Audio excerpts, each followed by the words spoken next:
క్రీస్తుని ఎరగని వారుగా, క్రీస్తుకి దూరంగా బ్రతుకుతూ నేను దేవుని సొత్తునని చెప్పుకుంటున్నామండి. ప్రార్థన ఉండదు, ఒప్పుకోలు ఉండదు, పాపాలు ఒప్పుకోకుండా అజాగ్రత్తగా ప్రభు బలిలో పాలు పొందేవాడు శాపగ్రస్తుడు అవుతాడని దేవుడు.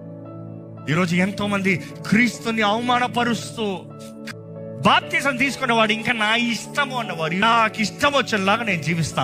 ఈరోజు దేవుడు నిన్ను అడుగుతున్నాడు, నాతో బ్రతుకుతానికి ఆశపడుతున్నావా?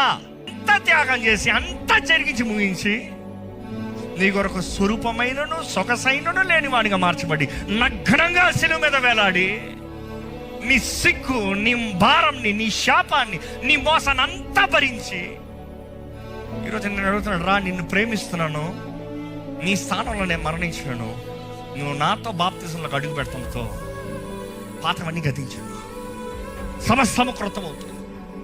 నీ గతం ఎలాంటి అనేది అవి ఉండొచ్చు, but is ready to change you, transform you. అరే నా బ్రతుకు ఇంకెంతకాలం ఇలా బ్రతుకుతా, ఇంకెంతకాలం ఈ రీతిగా బందీగా, ఖైదీగా, చేతకాని బ్రతుకుతా? ఎప్పుడు నా జీవితాన్ని మార్చుకుంటున్నా? ఎప్పుడు నన్ను నేను దేవుని చేతులకు సమర్పించుకుంటున్నా? ఎప్పుడు యేసుకి నా జీవితాన్ని అప్పచెప్తున్నాను? ఇంకా దిగజారిపిన స్థితిలో ఉంటారా? రక్షణ ఆనందంలో ధైర్యంగా బ్రతుకుతారు. ఇంకా ఎందుకు ఆలస్యము? ఇంకెంతకాలం అపవాది బంధకాల్లో, ఇంకెంతకాలం అపవాది కార్యాల్లో, ఇంకెంతకాలం అపవాది స్నేహంతో బ్రతుకుతారు?